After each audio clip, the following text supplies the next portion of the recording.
இழப்பை மட்டும் பார்த்து, நஷ்டத்தை மட்டும் பார்த்து, வேதனையை மட்டும் பார்த்து, சோதனையை மட்டும் பார்த்து ஆண்டவர் இப்படி ஒரு காற்று அடிக்குது. அடிக்கு மேல அடி காற்று அடித்துக் கொண்டே இருக்கிறது. எகிப்திலே பண்ணாத தப்பையா இஸ்ரவேலர்கள் வனாந்திரத்தில் பட்டாங்க? இழப்பை நீ ரொம்ப பார்த்துட்ட, வேதனையை நீ ரொம்ப பார்த்துட்ட, சோதனையை ரொம்ப பார்த்துட்ட. இதன் மறுபக்கத்தை நீ பார்க்க போகிறாய். உங்களை உருவாக்க வேண்டியதை இவ்வளவு ஆழத்திலிருந்து தூக்குவார்னா உங்களுக்கு வேண்டியது அந்தகாரத்தில் இருக்கிற பொக்கிஷத்தையும் ஒளிப்பிடத்தில் இருக்கிற புதையலையும் எனக்கு வேண்டியதை அவருடைய கரம் எடுக்கும். கர்த்தருடைய வழி சுழல் காற்றிலும் பெருங்காற்றிலும் இருக்கிறது. நல்ல கரங்களை தட்டி ஆமென் சொல்லுங்க பார்க்கலாம். ஆமென். கர்த்தருக்கு மகிமை. ஆமென். எனக்காக யாவும் செய்து முடிக்கும் என் தேவன் நீர் இருக்க எல்லாவற்றையும் நிரப்பும் நீர் இருக்க. கைகளை உயர்த்தி உங்க கைகள் உம்மால் கூடாதது எதுவும் இல்லை. உங்க கைகள் குறுகவில்லை. உம்மால் கூடாதது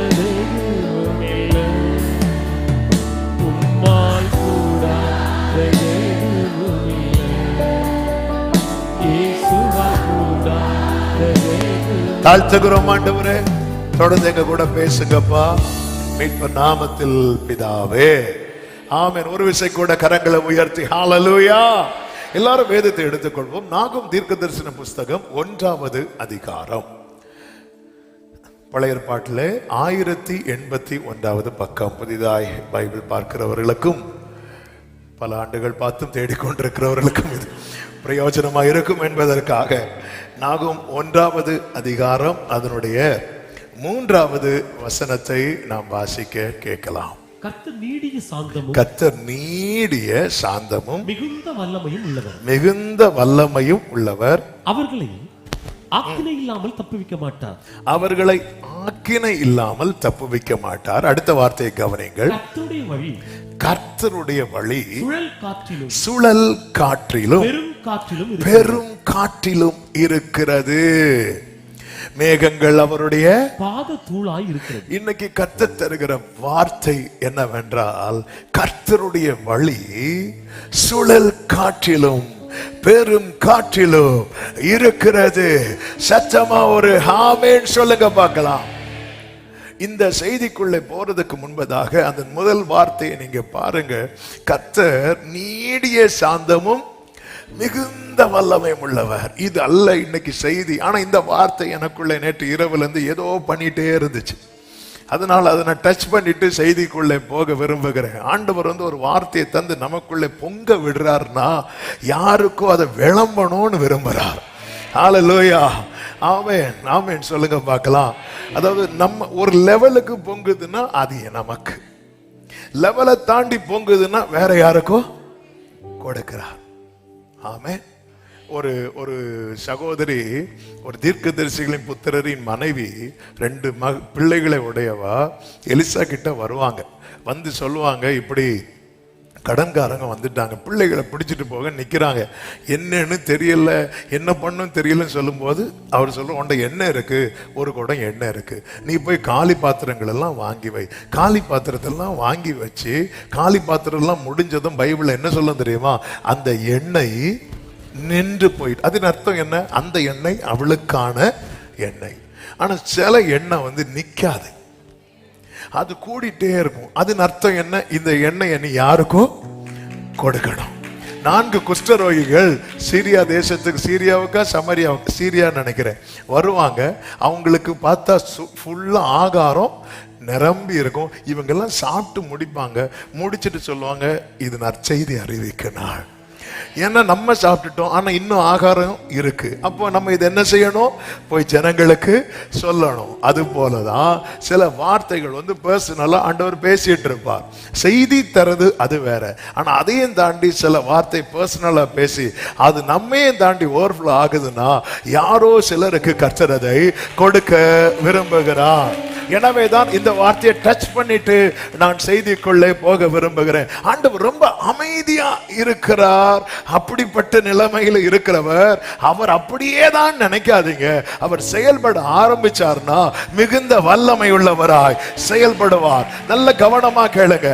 ஆமென். யோசேப்பின் வாழ்க்கையில் அவர் ரொம்ப அமைதியா இருந்தார். அவர் ரொம்ப அமைதியா இருந்த போது அவனுடைய வஸ்திரம் கிழிக்கப்பட்டது, அவன் குழியில் தூக்கி போடப்பட்டான், அவன் 20 வெள்ளி காசுக்கு விற்கப்பட்டான், அவன் கை கால்கள் விலங்கிடப்பட்டது.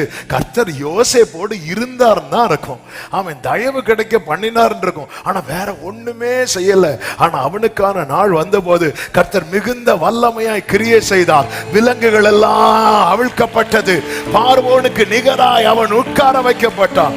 மோசையின் வாழ்க்கையிலே கர்த்தர் ரொம்ப அமைதியா இருந்தார். ரொம்ப அமைதியா இருந்ததுனாலதான் வரவன் போறவெல்லாம் கேள்வி கேட்டான். ஆனா அவன் வாழ்க்கையில கர்த்தர் மிகுந்த வல்லமையாய் கிரியை செய்ய ஆரம்பித்தார். பார்வோனை எல்லாம் டம்மியாக்கி மோசே கர்த்தர் தலைவனாக கொண்டு போய் பயன்படுத்தினார்.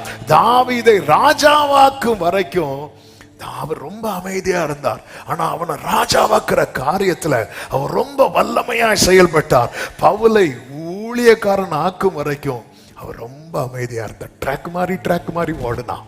எத்தனை ட்ராக் மாதிரி ஓடணும், ரொம்ப அமைதியா இருந்தார். அவர் வல்லமையா கிரியை செய்தார். பாருங்க, பவுல் ஊழியம் செய்யறார். ஹல்லேலூயா. எதுக்கு இதை சொல்றேன் தெரியுமா? உங்க விஷயத்துல கர்த்தர் ரொம்ப அமைதியா இருக்கிறார்னு கவலைப்படாதீங்க. அவர் மிகுந்த வல்லமையா மிகுந்த. எத்தனை பேர் நம்புறீங்க? எத்தனை பேர் விசுவாசிக்கிறீங்க? நல்ல கரங்களை சாட்டி ஆமே ஆமே. அதனாலதான் என்னைக்குமே பாருங்க, ஆமான் யூதருக்கு விரோதமாக மோர்தேக்காய் தான் அவன் டார்கெட். ஆனா மோர்தேக்காய் இவனை அடிச்சா எப்படி அவன் எந்த அளவுக்கு மோர்தேக்காயை பார்த்தா பாருங்க. அதனால இவன் கூட்டத்தையே நம்ம இல்லாம ஆக்கிறோம். அதாவது நம்மள ஒரு கொசு கடிச்சுன்னு வைங்கள, நம்ம கையில கொசு பேட்டை எடுக்கிறோம். என்ன கடிச்ச கொசு யாரும் ஒழுங்கா முன்னாடி வா அப்படியே சொல்லுவோம். நம்ம கண்ணில் மாற்ற எல்லாத்தையும் அடிப்போம். விட்ட பக்கத்து வீட்டுக்கும் போய் அடி வாங்கிட்டு வரும். அது வேற. எல்லாத்தையும் நம்ம அடிப்போம். அவன் இந்த இவனை அடிக்கிறது மொத்த அவன் பிளான் பண்ணும்போது கர்த்தர் அமைதியா இருக்கிறார். ராஜா கிட்ட போய் சொல்லும் போது கர்த்தர் அமைதியா இருக்கிறார். ராஜா கையில இருந்து முத்திரை மோதிரம் வாங்கும் போது அமைதியா இருக்க. அவர் மிகுந்த நீடிய சாந்தம். ஆண்டவரே, நாங்கள் மடிகிறோமே, உமக்கு கவலை இல்லை. அப்படிதான் நமக்கு தோணும். ஆனா அப்படி இல்லை அப்படிங்கறத ஆண்டவர் சொல்ல இருக்கிறார். நீடிய சாந்தம். அவன் ராஜா முத்திரை மோதிரம் கொடுக்கும் போது அவர் அமைதியா இருக்கிறார். இவங்களுக்கு விரோதமா எழுதும் போது அமைதியா இருக்கிறார். முத்திரை போடும் போது அமைதியா இருக்கிறார். மோர்தேக்காய்க்கு தூக்கு மரத்தை உண்டு பண்ணும் போது அமைதியா இருக்கிறார். ஆனா சத்துரு நினைத்தது நிறைவேறும் நாள் நெருங்கின போது அவர் மிகுந்த வல்லமையாய் எத்தனை பேர் நம்புறீங்க? சத்துரு குறித்தது நடக்காது, கர்த்தர் குறித்தது நடக்கும். நம்புறவங்க மட்டும் சத்தமாவே. அதே போல இதனுடைய இன்னொரு பக்கத்தையும் கண்டிப்பாக சொல்லி ஆக வேண்டும். பைபிள் எப்பவுமே பேலன்ஸ்டா. நம்ம வழி மாறி போகும் போதெல்லாம் அவர் ரொம்ப அமைதியா இருக்கிறார் தெரியுமா? அதன் அர்த்தம் நீ எப்படி போனாலும் பரவாயில்லடான்னு கிடையாது. ஆமென். அவர் மிகுந்த அமைதியா இருக்கும் போதே நம்ம ட்ராக்ல வந்துட்டோம்னா நல்லது. அழகா சொன்னீங்க, நல்லது. அந்த வசனம் எப்படி இருக்கு? கர்த்தர் நீடிய சாந்தமும். அடுத்த வார்த்தை அவர்களை ஆக்கினை இல்லாமல் தப்புவிக்க மாட்டார். அதனால ஆண்டவரே, நான் இப்படி எல்லாம் பண்ணேனே, அன்னைக்கு நீங்க தலையில எல்லாம் தட்டினீங்க, இன்னைக்கு நீங்க அமைதியா இருக்கிறீங்க. போன வாரத்துக்கு முந்தின வாரம் செய்தி ஞாபகம் இருக்குன்னு நினைக்கிறேன். போலாமா போ அப்படின்ட்டாரு, போன்ட்டாரு. ஆமென். நேத்து என்ன சொன்னார்? போகாத. ஆமென். நல்ல கிருபை பெற்றவங்க. எங்களுக்கு இதெல்லாம் ஞாபகத்தில் இருக்காது. பழையன ஒளிந்தன. ஆண்டவர் அவங்க கூட போகாத. இன்னைக்கு வந்து நிக்கிறான். என்ன கீதியோனே, சாரி விளையாமே, போறியா போ. என்ன இப்படி அமைதியாயிட்டாரு. ஆனா போகும்போது தான் தெரியுது வழியில் எப்படி நிக்கிறார் தெரியுமா? மிகுந்த வல்லமையோட நிக்கிறார். வேண்டாம் ஆண்டவரே. ஹalleluya. See, நம்ம ட்ராக் நான் இன்னும் பண்றேன். ஃப்ரைடே ஆனா அப்படி வந்து உட்கார்ந்து இருக்கிறேன். எனக்கு இடம் கிடைக்குது. உபவாசத்தோடு வரவங்களுக்கு எல்லாம் இடம் கிடைக்கல. காலையிலேயே எல்லாம் முடிச்சுட்டு வர எனக்கு இடம் கிடைக்குது. எல்லாமே கிடைக்குது. நான் பெருசா ஆராதிக்கவும் மாட்டேன் மேக்சிமம். ஆனா எனக்கு எல்லாம் கிடைக்குது. ரொம்ப அமைதியா இருக்கிறாரு அவர் என் விஷயத்துல. என்னெல்லாமோ பண்றேன். விட்டா சர்ச்சில இருந்தே கேமும் விளையாடுவேன். எனக்கு மட்டும்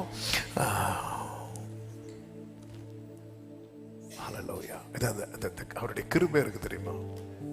பவுல் விஷயத்துல ரொம்ப பொறுமையா, தீமோத்தேயுக்கு எழுதும்போது அதெல்லாம் படிக்கும்போது எவ்வளவு பொறுமையா. ஆனா அப்படி எழும்பினார் பாருங்க, பொத்துன்னு விழுந்தான் ஒருத்தன். ஆமென். ஆண்டவரே ஆண்டவரே, உண்மையில அவனுக்கு ஒண்ணுமே தெரியல. நீர் யார் அப்படின்னா. ஆண்டவர் அமைதியா இருக்கிறார். நான் என்ன பண்ணாலும் நான் ஜெபிக்கல, அமைதியா இருக்கிறேன். நான் துதிக்கல, எனக்கு வேண்டிய செய்யல. நான் மாறிடணும். நம்ம மாறிடணும். இல்ல கோவிட் வந்தாதான் மாறுவோம்னா இல்ல யோனா போல என்ன கடல்ல தூக்கி போட்டாதான் இல்ல, அமைதியா இருக்கும் போதே மாறிடணும். அவர் எழும்பிட்டார்னு வைங்கள, அவர் அந்த வல்லமையோடு எழும்பும் போது, அதாவது அவர் இரக்கமுள்ளவர்னாலும் பர்வதங்கள்லாம் எப்படி மெழுகு போல, அப்ப நிறைய காரியம் உரிக்கிறோம். அதான் பைபிள் ஒரு கர்த்தருடைய நாளை விரும்புகிறவனுக்கு ஐயோன் இருக்கு. அவர் அமைதி. நம்ம என்ன சங்கீதம் 50 இருக்குல்ல, நீ இதைகளெல்லாம் செய்யும் போது நான் எப்படி இருந்தேன் தெரியுமா? மௌனமா இருந்தேன். நீ என்ன நினைச்சிட்ட? மௌனம் சம்மதத்துக்கு அறிகுறி இல்ல. நான் மிகுந்த வல்லமே எழும்பிட்டேன்னா நீ தாங்கிட மாட்டேன். ஆமென். ஆமென் சொல்லுங்க. இந்த யோசேப்பு மோசெல்லாம் சொல்லும் போது என்ன தூக்கி போட்டு அப்படி கைதட்டினீங்கல்ல, இப்ப ஏன் சைலண்ட் ஆயிட்டீங்க? இப்ப நீங்க மிகுந்த அமைதி ஆயிட்டீங்களா? ஏன்னா எப்பவுமே ஆண்டவர் வந்து பேசும்போது எல்லா சைடையும் நமக்கு பேசுவார். ஆமென் சொல்லுங்க பார்க்கலாம். ஆமென். இப்ப நம்ம செய்திக்குள்ள வர போறோம். ஹல்லேலூயா. அவருடைய வழி சுழல் காற்றிலும் பெரும் காற்றிலும் இருக்கிறது. சத்தமா ஒரு ஆமென் சொல்லுங்க பார்க்கலாம்.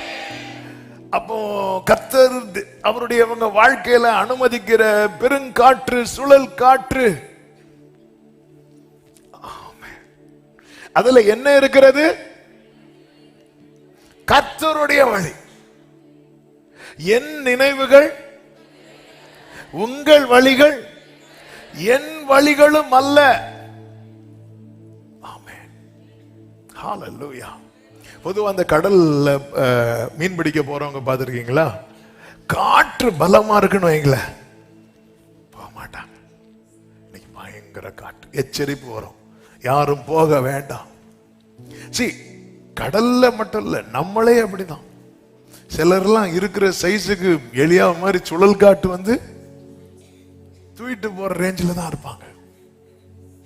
இந்த காற்று இருக்குல்ல, இந்த உலகத்தின் பார்வையில ஆண்டவர் என்ன உங்களை ஆராதிக்கிற உங்க பிள்ளை இல்லப்பா, என் வாழ்க்கையில ஏன் ஆண்டவர் இந்த சுழல் காற்று, என் வாழ்க்கையில ஏன் ஆண்டவர் இந்த பெருங்காற்று, இந்த பெருங்காற்று, இந்த சுழல் காற்று என்பது ஒரு பெரிய பாதிப்பை கொடுக்கக்கூடியது, பெரிய பாதிப்பை கொடுக்கக்கூடியது.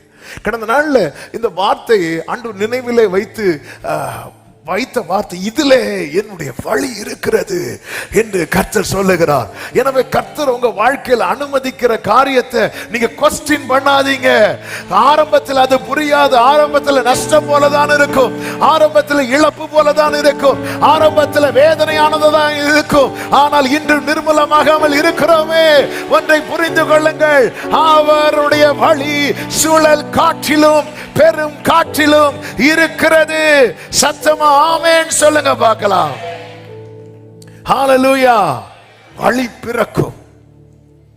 ஏசாயா 27:8 சொல்லப்பட்டிருக்கிறது, தேவரீர் ஜனத்தை துரத்தி விடுகையில் மட்டாய் அதனோட வழக்காடுகிறீர். மட்டாய்னா அவர் ஒரு லிமிட்டா தான் வழக்காடுறார். ஏன்னா அவருடைய ஜனம் அழிஞ்சிடக்கூடாது. ஏன்னா ரொம்ப ரொம்ப தியானிக்க வைத்த வார்த்தைகள் ஒன்று, எகிப்திலே பண்ணாத தப்பையா இஸ்ரவேலர்கள் வனாந்திரத்தில் பண்ணிட்டாங்க? எகிப்திலே கர்த்தர் யாரையாவது இஸ்ரவேலரை அழித்தார்னு பைபிள்ல இருக்கா? இல்ல. ஏன்னா எகிப்தில் அழிஞ்சான்னு வைங்களேன், அவன் ஆத்மாவுக்கு இளைப்பாறுதல் கிடைக்காது. எகிப்தில் அழிஞ்சானா முடிஞ்சது. ஆனா எங்க கொண்டு வந்து பனிஷ்மெண்ட், அவர் பனிஷ்மெண்ட் எகிப்தில பனிஷ்மெண்ட் பார்வோன்றால கிடைச்சது, வனாந்திரத்துல பனிஷ்மெண்ட் யாரால கிடைச்சது தெரியுமா? கர்த்தரால. சங்கீதத்தில் இருக்க, அவர்கள் கேட்டதை கொடுத்தார்கள், அவர்கள் ஆத்துமாக்களிலோ இளைப்பை அனுப்பினார் அப்படின்ற. நீ போதண்டா வாழ்ந்த மோசையே சொல்லுவார்ல, நீ போதும் வா. எகிப்துல டீல் பண்ணது வேற, வனாந்திரத்துல டீல் பண்றது வேற. இந்த காற்று ஒரு பக்கம் தண்டனையாக தான் இருக்கும், ஒரு பக்கம் சிலதெல்லாம் அடிச்சுட்டு போறது போலதான் இருக்கும், ஒரு பக்கம் எடுத்துட்டு போறது போலதான் இருக்கும். ஆனா இதுல என்ன இருக்கிறதுன்னா காட்ஸ் வே, தேவனுடைய வழி. நம்ம நினைக்கிறதே கிடையாது. ஆமென், ஹalleluya. கர்த்தருடைய வழி ஜனத்தை வழக்காடுகையில் மட்டாய் அதனுடைய வழக்காடு, கொண்டல் காற்று அடிக்கிற நாளிலே கடுங்காற்றினால் அதை என்ன செய்கிறார் தெரியுமா? விலக்கி போடுகிறார். ஒரு கடுங்காற்றை அனுப்புகிறார், ஒரு கடினமான சூழ்நிலை அனுப்புகிறார். என் ஜனமாகிய குமாரத்தை நான் எந்த பிரகாரம் நடத்துவேன்? உபத்திரவத்தின் குகையிலே உன்னை நான் தெரிந்து எடுத்தேன். கடுங்காற்று. இதனால் என்ன உண்டாகிறது? 9வது வசனத்திலே சொல்லப்பட்டிருக்கிறது, ஆகையால் அதனால் அவர் அடிக்க அனுப்புறார் பாருங்க, ஒரு கடுங்காற்று, ஒரு கடினமான சூழ்நிலை. அதனால் யாக்கோபின் அக்கிரமம் நிக்கிரகம் பண்ணப்படும். இதனுடைய ரிசல்ட் தான் 6வது வசனத்திலே சொல்லப்பட்டிருக்கிறது, யாக்கோபு வேர் பற்றி இஸ்ரவேல் பூத்து காய்த்து உலகத்தை பலனால் நிரப்பும் நாட்கள் வரும். ஆண்டவர் அனுமதித்த சுழல் காற்று பெருங்காற்றினால் உண்டான நஷ்டத்தை மட்டுமே பார்த்து கொண்டிருக்கிற சில உள்ளங்களுக்கான தீர்க்க தரிசன வார்த்தை, இது உனக்கான நஷ்டத்தின் காற்று மட்டுமல்ல, இதிலே கர்த்தருடைய வழி இருக்கிறது. இந்த பெருங்காற்றிலே கர்த்தருடைய வழி இருக்கிறது. இந்த சுழல் காற்றிலே நம்புறவங்க மட்டும் கர்த்தருக்கு மகிமை.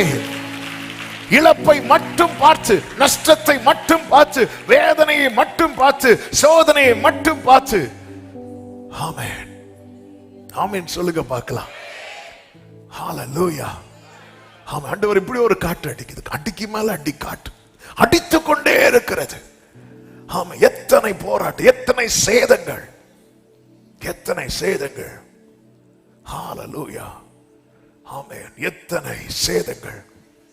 கர்த்தர் இன்னைக்கு தருகிற வார்த்தை, இதுல இருக்கிற நஷ்டத்தை நீ ரொம்ப பார்த்துட்ட, இழப்பை நீ ரொம்ப பார்த்துட்ட, வேதனை நீ ரொம்ப பார்த்துட்ட, சோதனை ரொம்ப பார்த்துட்ட, எழும்ப முடியாம இதன் ஒரு பக்கத்தை மட்டும்தான் நீ பார்த்துட்டு இருக்கிற, இதன் மறுபக்கத்தை நீ பார்க்க போகிறாய். ஓ 2026 இந்த பெருங்காற்றின் நோக்கத்தை அறிய போகிறாய். இந்த சுழல் காற்றின் ஆமென் சொல்லுங்க பார்க்கலாம். ஹalleluya ஹalleluya. ஆமென். ஒரு பெருங்காற்று, ஒரு மெதுவான தென்றல். நம்ம எதை விரும்புவோம்? நம்ம எப்படி பாடுவோம் தெரியுமா? மெதுவான தென்றல் கொடுங்காற்றாய் மாறி அடித்த வேளையிலோ எனக்கு, எல்லாருமே அதை தான் விரும்புவோம். ஆமென். அதாவது இன்னும் நிறைய பாடுவோம். அதில் ஒரு மழையும் தோராதிருந்திட்டில்ல, ஒரு காற்றும் இதுதான் நம்பிக்கை. உன் வாழ்க்கையில காற்று நிக்கும்பா, நம்ம காத்து நிக்கிறது இல்ல, இந்த காற்று அடிக்கும் தெரியுமா, அது நிக்கும், அதுக்கிறது நம்பிக்கை. புயலுக்கு பின் ஆமை, இதெல்லாம் நமக்கு ஹோப்பு கொடுக்குது. ஆனா ஆண்டவர் ஏன் இந்த புயல், ஏன் இந்த பெருங்காற்று வாழ்க்கையில?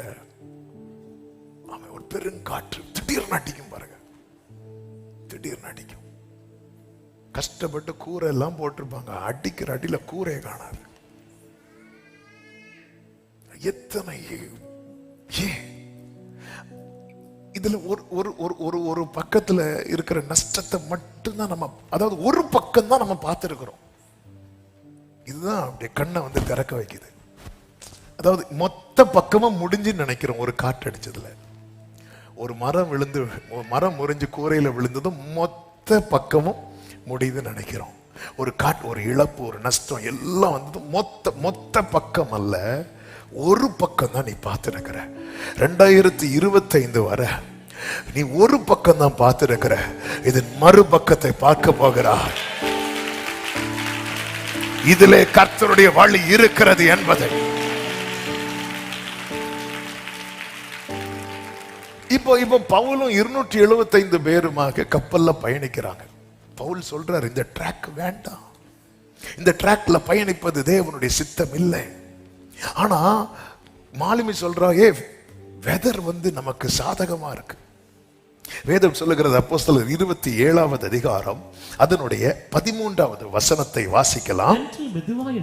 தென்றல் மெதுவாய் அடித்தபடியால் தாங்கள் கோரினது கைகூடி வந்தது என்று எண்ணி கிரேத்தா தீவுக்கு அருகாக ஓடினார்கள். காற்றை வைத்து நாம டிசைட் பண்றோம், ஆண்டவர் டிசைட் பண்ணி காற்று அனுப்புகிறார். நான் மறுபடியும் இந்த வேட சொல்றேன், காற்றை வைத்து நாம டிசைட் பண்றோம், அல்லது சிச்சுவேஷனை வச்சு நாம தீர்மானம் எடுக்கிறோம். ஆண்டவர் தீர்மானித்து கிளைமேட்டை சேஞ்ச் பண்றார்.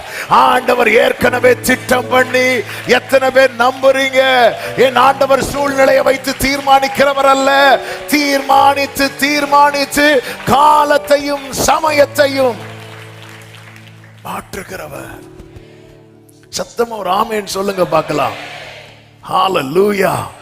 கர்த்தருக்கு மாத்திரம் மகிமை உண்டாவதாக. தென்றல் மெதுவாய் அடித்ததனால் அவங்க என்ன டிசைட் பண்ணிட்டாங்க தெரியுமா?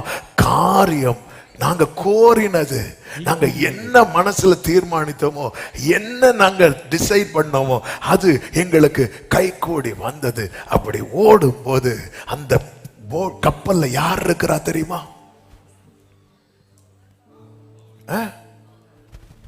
ஏதோ நீங்க இருக்கிறது போல அந்த கப்பல்ல யார் இருக்கிறா தெரியுமா? சத்தமா சொல்லுங்க. பவுல் இருக்கிறான். அப்ப பவுல் எங்க போகணும்னு தீர்மானிக்கிறது யார் தெரியுமா? கர்த்தர். அழைக்கப்பட்டவன் எங்க அழைக்கப்பட்டவன நல்ல கவனிங்க. உங்க மேல அழைப்பு இருக்கும் பட்சத்தில், உங்களை சுத்தி இருக்கிறவங்க உங்களை ட்ராக் மாதிரி கூட்டிட்டு போனாலும், கர்த்தர் காற்றை அனுப்பி,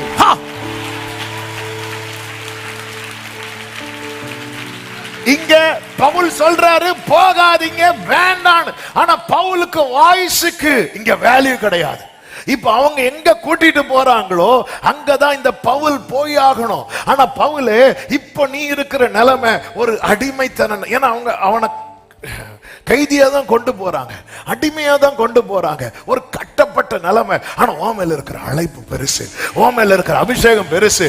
உன் உறவுகள் எல்லாம் சேர்ந்து, உன் சொந்தங்கள் எல்லாம் சேர்ந்து உன்னை ட்ராக் மாதிரி கொண்டு போக, உன்னை கூட்டிட்டு போனாலும் கர்த்தர் ஒரு காற்றை அனுப்பி, ஆமே, என் மேல இருக்கிற அழைப்பு பெருசுன்னு சொல்றவங்க சத்தமாறும், என் மேல இருக்கிற அபிஷேகம் பெருசுன்னு சொல்றவங்க சத்தமா. ஹalleluya. ஆமென். ஹalleluya. ஆமென். எல்லாம் மெதுவான தென்றல் காரியம் வந்து அவங்க ஓடினாங்கன்னா போட்டை வந்து வேகமா செலுத்துறாங்க. அடிக்குது பாருங்க யூரோக்ளித்தான். கொடுங்காற்று அடித்து போட்ல மோதும் போது எல்லாருக்கும் பிழைப்போம் என்கிற நம்பிக்கை அற்று போன போது, மெதுவான தென்றல் அடிக்கும் போது அமைதியாய் இருந்த பவுல் யூரோக்ளித்தான் என்னும் கொடுங்காற்று அடிக்கும் போது எழுந்து நின்று சொல்லுகிறார், எனக்கு சொல்லப்பட்டபடியே கர்த்தருடைய வழி பெருங்காற்றிலும் சுழல் காற்றிலும் இருக்கிறது. எனக்கு சொல்லப்பட்டபடியே, எனக்கு சொல்லப்பட்டபடியே. ஆமென் சொல்லுங்க பார்க்கலாம். எனக்கு சொல்லப்பட்டபடியே திடமனதாயிருங்கள். எனக்கு சொல்லப்பட்டபடி. பவுல் ஆரம்பத்திலே சொல்லுவாருங்க, போகாதீங்க, இது சரியில்லை, இது சரியாம தெரியல. இல்ல இல்ல இல்ல, ஏன்னா சிச்சுவேஷன் அவங்க போறது பிரச்சனை இல்லை, இவனையும் கூட்டிட்டு போறாங்க. ஆண்டவருடைய ப்ரோக்ராம்ல இது உனக்கான ட்ராக் இல்ல. ஆண்டவர் பார்த்தார், இவனை ஏன் பார்த்து கர்த்தருடைய வழி சுழல் காற்றுல பெருங்காற்றுல. அதனாலதான் ஒரு தேவ பிள்ளை அனுமதித்ததெல்லாம். இந்த பவுல் தான் சொல்லுவார், அன்றையும் அவருடைய தீர்மானத்தின்படி அழைக்கப்பட்டவர்களாய் தேவனிடத்தில் அன்பு கூறுகிறவர்களுக்கு 1-2 காரியம் இல்ல, சகலமும் சகலமும் நன்மைக்கு ஏதுவாய். சில பெருங்காட்டு அடிக்கப்பட்டு சேதம், இங்க சேதம் உண்டாச்சு, சேதம் உண்டாச்சு. சேதம் உண்டானது மட்டுமல்ல, அவங்க என்ன பண்றாங்க தெரியுமா? வேதம் சொல்லுகிறது, இந்த வார்த்தை ரொம்ப அருமையான வார்த்தை. காற்று அடிச்சது பாத்தீங்களா? 15வது வசனத்தை பாருங்கள். கப்பல் அதில் அகப்பட்டு கொண்டு காற்றுக்கு எதிர்த்து போக கூடாதபடியினால் காற்றின் போக்கிலே கொண்டு போகப்பட்டோம். மெதுவான தென்றல் அடித்த போது எந்த போக்கில போனாங்க? கரெக்டா சொன்னீங்க, சத்தமா சொல்லுங்க. அவங்க போக்குல போனாங்க. ஆண்டவரே, ஒரு தென்றலை பார்த்து தென்றல் அடிக்க வைக்கலாம் பா, நீ ஓம் போக்குல போவ. சிலர் போனா ஒரே போக்கு தான். ஆமே, ஹalleluya. ஆமே. இப்போ என்ன போக்குல போறாங்க? காற்றின் போக்குல. ஓ ஜீசஸ், நம்மளை எப்படி கொண்டு போறார் தெரியுமா? தேவனுக்கு முன்பாக நிற்கிறவன் என்று சொன்ன எலியாவை இந்த சுழல் காட்டு கொண்டு போச்சு. எங்க போனான்னு தெரியல. தெரியணும்னா மத்தேயு 17 படிங்க, எடுக்க வேண்டாம். அங்கே மகிமையில இயேசுவோடு கூட நின்று பேசிக் கொண்டிருக்கிறான். காற்றின் போக்கில கொண்டு போகப்பட்டார்கள். அப்படியே கொண்டு போகப்படுகிறார்கள். வேதம் சொல்லுகிறது 33வது வசனம், பொழுது விடுகையில் எல்லாரும் போஜனம் பண்ணும்படி பவுல் அவர்களுக்கு தைரியம் சொன்னான். கர்த்தருக்கு மகிமை உண்டாவதாக. ஆமென். அதனுடைய 39 பாருங்கள். பொழுது விடிந்த பின்பு இன்ன பூமி என்று அறியாதிருந்தார்கள். அறியாத வழியில தான் கொண்டு போவார். இவங்க கிரேத்தா தீவுக்கு போனோம் அப்படின்னு டிசைட் பண்ணிட்டு இருக்கும் போது இவர்களை எங்க கொண்டு போய் சேர்த்தார் தெரியுமா? மெலிதா தீவுல கொண்டு போய் சேர்த்தார். இவங்க பிளான் பண்ணது சிச்சுவேஷனை வச்சு, கர்த்தர் பிளான் பண்ணி சிச்சுவேஷனை சேஞ்ச் பண்ணிட்டா. ஆமா, உங்க லைஃப்ல திடீர்னு எல்லாம் ஒரு காத்தடிக்குது, திடீர்னு ஒரு சூழல். இந்த யூரோக்ளித்தான் வந்து திடீர்னு தான் அடிக்கும். 14வது வசனம், கொஞ்ச நேரத்துக்குள்ளே யூரோக்ளித்தான் திடீர்னு அடிக்கும். ஏன்னா நம்ம ட்ராக் மாறிட்டோம் இப்போ. ஆமே, ஹalleluya. இப்போ தூரத்துல ஒருத்தங்க இருக்கிறாங்கன்னு வைங்களேன், தூரத்துல ஒருத்தங்க இருக்கிறாங்க. ஆமா, இப்போ அந்த பின்னாடி டோர் கிட்ட ஒருத்தங்க இருக்கிறாங்க. நான் கூப்பிடணும். இப்போ டைட்டஸ் வந்து பின்னாடி டோர் பக்கத்துல நிக்கிறான். இப்போ என்கிட்ட மைக் இருக்கு, மைக் இல்லைன்னு வச்சுக்கோங்களேன். இங்க இருந்து நான் டைட்டஸ் எப்படியா கூடுவேன்? எப்படி கூடுவேன்? சத்தமா கூடுவேன். ஹalleluya. சல அப்பதான் அது போய் அடிக்கும், இல்லைன்னா அடிக்காது. அவங்களை கைத்தட்டி கூடும். எப்படி கைத்தட்டி கூடும்? சர்ச்சில் கைத்தட்டுற மாதிரியா? எப்படியா? சிலர்லாம் இப்படி தட்டிட்டு அடுத்த பாட்டு தான். இனி சிலர்லாம் இப்படி தட்டிட்டாங்கன்னா அடுத்த பாட்டு முடியுது வரை எடுக்க மாட்டாங்க. ஹalleluya. முடிஞ்சதுக்கு அப்புறம் எடுப்பான். அவன் ட்ராக் மாற மாற மாற சவுண்ட் ஜாஸ்தியாக எல்லாமே அதிகமாகுது. இப்போ ட்ராக் மாதிரி கப்பல் போயிட்டு இருக்கும் போது இப்போ மெதுவான தெண்டல் அனுப்பி தூங்கு விடியா இல்ல. ஆனா நம்ம ஆள் ஒருத்தர் புயல்லையும் தூங்கினாரு. அது அடுத்து வரேன். ஹல்லேலூயா. அப்போ இந்த இடத்துல என்ன அனுப்பிதான் ஆகணும் தெரியுமா? நீ ஓம் பாட்டுல போற பாரு, ஓம் போக்குல போற பாரு. அத ஸ்டாப் பண்ணணும்னா இனி உன் வாழ்க்கையில கொஞ்ச நேரத்துக்கு என்ன அடிச்சுதான் ஆகணும் தெரியுமா? ஆனா உனக்கு ஒரு கேரண்டி, கப்பர் சேதமே அல்லாமல் உயிர் சேதம் வராது. ஏன் வராது?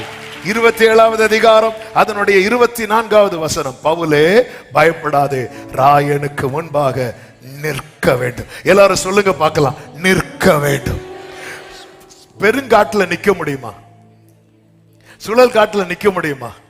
முடியாது. ஆனா கர்த்தர் இப்ப காற்று அனுப்புறது எதுக்கு தெரியுமா? நிக்கிறதுக்கு. பக்கத்துல 2 பேரை கை பிடிச்சு நிக்கணும். எப்படி நிக்கணும் தெரியுமா? காட்சியாய் அல்ல, சாட்சியாய் நிக்கணும். என்ன நாளைக்கு சாட்சியாய் நிறுத்த இன்னைக்கு கர்த்தர் அனுமதித்த பெருங்காற்றுக்காக, சுழல் காற்றுக்காக ஸ்தோத்திரம். சாட்சியாய் நிக்கணும். Hallelujah. Amen. C major. Thank you Jesus. எதிர்காற்று வீச, எதிர்போர் பேச, என்னோ உடரவா சந்தரவலா ரீகரவா, எதிர்காற்று வீச, எதிர்போர் பேச, என்னோடு இருப்பவர் பெரியவர். இயேசுவே ஜீசஸ் என் ஜீவ படகின் நங்கூரம் நீரே. இயேசுவே யாத்திரையில் நிறைய பேர் சொல்லுவாங்க தெரியுமா? நான் அதை பண்ணி பார்த்தேன், இது பண்ணி பார்த்தேன், அப்படி செஞ்சு பார்த்தேன், இப்படி செஞ்சு பார்த்தேன். இப்போ ஆண்டவர் எப்படி நடத்துறாரோ அப்படியே நடத்துங்கன்னு வீட்டு. இதான் காற்று போற போக்குல. இந்த காத்து போற டைம்ல விடப்படாது. அதனால இந்த பன்றியை பார்த்துருக்கீங்களா? அது வாழ்க்கை ஃபுல்லா தரையதான் பார்த்துட்டே இருக்கும். ஆனா ஈஸ்டருக்கு முந்தின நாள் அதை கெட்டி அதான் ஃபர்ஸ்டா வானத்தை பார்க்குது. வெரி ஃபர்ஸ்ட் டைம் பன்றி வானத்தை பார்க்கறது எப்போ தெரியுமா? 2 காலையும் கட்டிட்டு அப்படி தூக்கிட்டு போவோம். இதை நான் முதல்ல பார்த்துருக்க மாட்டேன். அது அந்த காத்து போற கேப் டைம்ல விடப்படாது. அது மொத்தமா விட்டது. அதான் கர்த்தர் வாழ்ந்திருக்கும் போதே ஆண்டவர் பார்க்க, நான் அமைதியா இருந்தா நீ வரமாட்டா, போ. நான் வல்லமையா எழும்பனாதான் நீ அமைதியாவே வந்துரு. ஆனா இந்த பெருங்காட்டுல சேதம் உண்டு.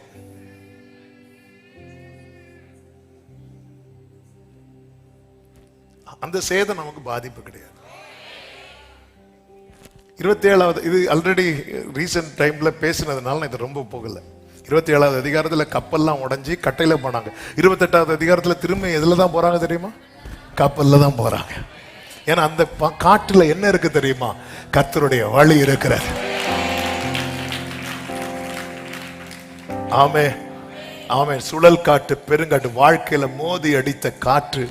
இதன் ஒரு பக்கத்தை தான் பார்த்திருக்கீங்க. அது எப்படி நீங்க சொல்லலாம்? ஒரு பக்கத்தை தான் பார்த்திருக்கிறோம். உயிரோடு இருக்கிறோம்ல. நிர்மூலமாகாமல் காத்தார், நிற்கத்தம் கிருபைகள் தந்தார். அதனாலதான் பவுல் இங்க எழுப்பி சொல்றாரு, பயப்படாதீங்க. ஆமென். அதனுடைய 25வது ஆமென் கப்பர் 22வது வசனம். ஆகிலும் திடமனதாயிருங்கள் என்று இப்பொழுது உங்களுக்கு தைரியம் சொல்கிறேன், கப்பர் சேதமே அல்லாமல் உங்களில் ஒருவனுக்கும் பிராண சேதம் வராது. இனி அடுத்த வார்த்தையை கவனிங்கள். ஏனென்றால் என்னை ஆட்கொண்டவரும், நல்ல கவனிங்க, என்னை ஆட்கொண்டவரும் நான் சேவிக்கிறவருமான தேவனுடைய தூதனானவர் இந்த ராத்திரி என்னிடத்தில் வந்து எந்த ராத்திரியில நீங்க அந்த ராத்திரி எந்த ராத்திரி அப்படி பார்க்கணும்னா அதனுடைய 20வது வசனத்தை பார்க்கணும். அதனுடைய அநேக நாளையாவது சூரியனாவது சந்திரங்களாவது நட்சத்திரங்களாவது காணப்படாமல் மிகுந்த பெருங்காற்று மழையும் அடித்து கொண்டு இருந்தபடியினால் இனி தப்பி பிழைப்போம் என்னும் நம்பிக்கை முழுமையும் அற்று போன அந்த ராத்திரியில என் பக்கத்துல வந்து நின்று பயப்படாத பயப்படாத, இந்த காற்று உன்னை அழிப்பதற்கான காற்றல்ல, இந்த காற்றுல உனக்கான பாதை இருக்கிறது. ஆமென் சொல்லுங்க பார்க்கலாம். உங்க வாழ்க்கையில எத்தனை பெருங்காற்று சுழல் காற்று அடிக்கும் போது ஹல்லேலூயா எத்தனை பேர் கை தூக்க சொன்னா எல்லாரும் கை தூக்கும், எல்லாரும் கை தூக்கும். കരഞ്ഞുകൊണ്ടുറങ്ങിയ എത്രയോ രാവുകൾ ജീവിതയാത്രയിൽ കടന്നുപോയി. കരഞ്ഞുകൊണ്ടുറങ്ങിയ എത്രയോ രാവുകൾ ജീവിതയാത്രയിൽ കഴിഞ്ഞുപോയി. നെട്ടിയുണരും തളോടലും താങ്ങും തലോടലുമായി നാഥൻ ചാരയുണ്ട്. ആരാധന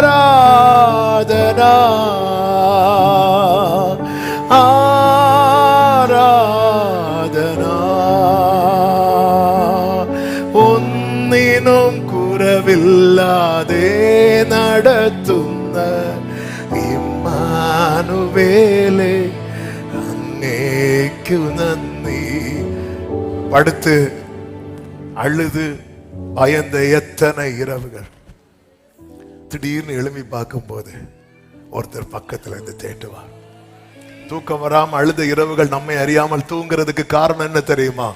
அந்த இரவிலே அவர் பக்கத்திலே வந்து நின்று, ஐயோ நாளைக்கு நான் எப்படி ஃபேஸ் பண்ணுவேன் என்று பயந்த இரவுல நம்மையும் தாண்டி அந்த இரவை கடந்தது எப்படி தெரியுமா? அந்த நாளை கடந்தது எப்படி தெரியுமா? அந்த வாரத்தை கடந்தது எப்படி தெரியுமா? அந்த மாதத்தை கடந்தது எப்படி தெரியுமா?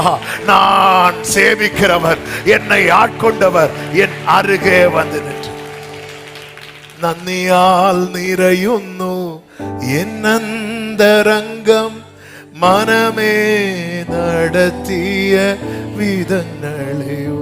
കരഞ്ഞുകൊണ്ടുറങ്ങിയ എത്രയോ രാവുകൾ ജീവിതയാത്രയിൽ കഴിഞ്ഞു പോയി. നെട്ടിയുണർന്നു ഞാൻ നോക്കുമ്പോൾ താങ്ങും தலோடலுமாய் நாதன் அப்பா பக்கத்துல தான் இருக்கிறார். அதான் சத்துருக்கள் சூழும் போது தாவீது சொல்லுகிறார், நான் படுத்தேன் விழித்துக் கொண்டேன், நீர் என்னை தாங்குகிறேன். ஆமென்.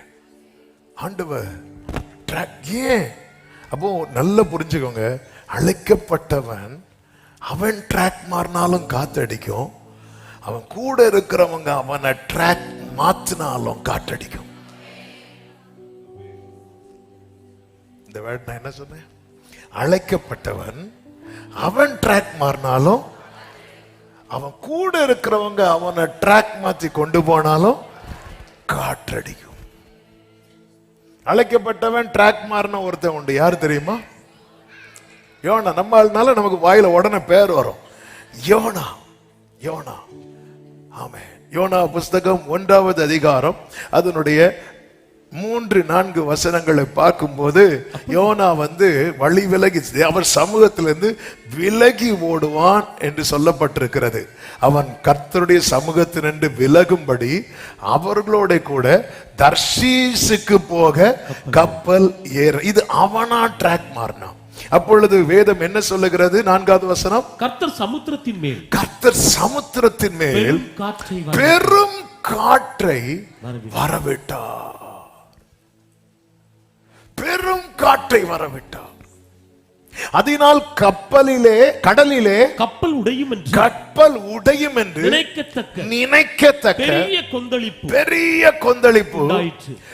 அமைதி திடீர்னு ஒரு கொந்தளிப்பா வருதுன்னா அதுக்கு பின்னாக ஒரு காற்று இருக்கிறது. அவன் அழைக்கப்பட்டவன் ட்ராக் மாறினா காற்றடிக்கும். அழைக்கப்பட்டவனை ட்ராக்க மாத்த முயற்சித்தாலும் காற்றடிக்கும். எனவேதான் ஆமென் ஹல்லேலூயா, அந்த அழைக்கப்பட்ட தேவனுடைய அழைப்பு இருக்குல்ல, இது புரிந்து கொள்ள வேண்டும். இவங்களுக்கு புரியல. ஆமென். இந்த யோனா என்ன பண்றான் தெரியுமா? கப்பலின் அடித்தட்டிலே போய் படுத்து கொண்டான். அப்ப எல்லாரும் என்ன பண்றாங்க? அவங்க தெய்வத்தை நோக்கி கூப்பிடுறாங்க. ஆனா யோனாவுக்கு என்ன செய்ய முடியல தெரியுமா? சொல்லுங்க. ஜெபிக்க முடியல. நல்ல கவனமா கேளுங்க. அழைக்கப்பட்டவன் ட்ராக் மாறிட்டான் வைங்களேன், அவனுக்கு ஜெபிக்க தெரிஞ்சாலும் அவனால ஜெபிக்க முடியாது. பாதை மாறி நிக்கிறவனுக்கு ப்ராஃபட்டுங்க, அவரு சாதாரண ப்ராஃபட் கிடையாது, தீர்க்கதரிசி. அதாவது ஞானத்தை பத்தி சொல்லும் போது புதிய ஏற்பாட்டில் எக்ஸாம்பிளுக்கு யார சொன்னாங்க தெரியுமா? சாலமோனிலும் அவர் பெரியவர். தீர்க்கதரிசி சொல்லும் போது யார சொன்னாங்க தெரியுமா? யோனாவிலும். யோனா என்ன அக்னி இறக்குனாரா? தண்ணிய ரத்தம் ஒண்ணுமே இல்லை. ஆனா பெரிய ப்ராஃபட், பெரிய ப்ராஃபட். அப்ப எப்படி எத்தனை மணி நேரம் ஜெபிக்கிற மனுஷன், எவ்வளவு நேரம் முழங்கால நிக்கிறவன், ட்ராக் மாறினா பாருங்க, ஒரு பாயிண்ட் ஜெபிக்க முடியல. இன்னைக்கு ஆரம்பத்து நல்ல நான் ஜெபம் பண்ணக்கூடியவன், நல்ல வேதம் வாசிக்கக்கூடியவன், நல்ல ஆண்டவரோட அந்நிய பாஷையில பல மணி நேரம் இன்னைக்கு ஒரு நிமிஷம் ஜெபம் பண்ண முடியாததுக்கு ரீசன் என்ன தெரியுமா? பாதை மாறி நிக்கிறோம். ஆண்டவர் பேசுறாரு. காற்றடிக்கிறதுக்கு முன்னாடி நம்ம சரியான பாதையில வந்தா அநேகர் காப்பாற்றப்படுவார்கள்.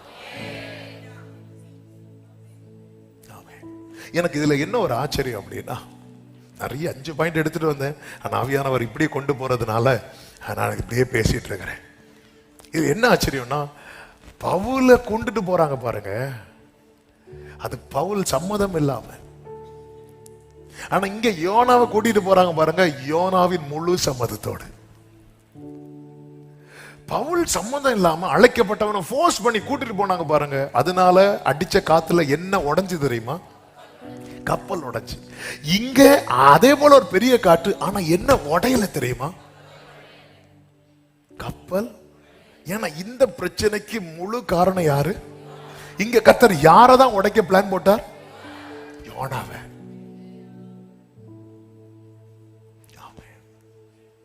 ஆனா எல்லாரும் பாதிக்கப்படுறாங்க. அந்த பாதிப்பு எதுவா மாறுது தெரியுமா? பெரிய நஷ்டமா மாறுது.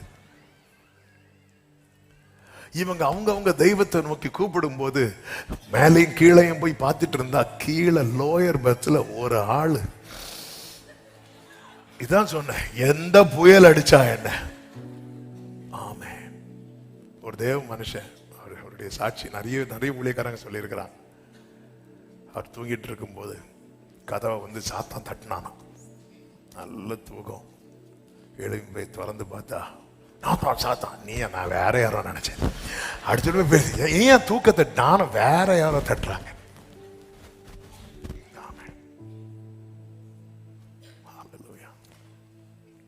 இவர் தூங்கிட்டே இருக்கிறார். உடனே அந்த கப்பல் மாலுமி சொல்றான், அதனுடைய 6வது வசனத்தை பாருங்கள். அப்பொழுது மாலுமி அவனிடத்தில் வந்து, நீ நித்திரை பண்ணுகிறது என்ன?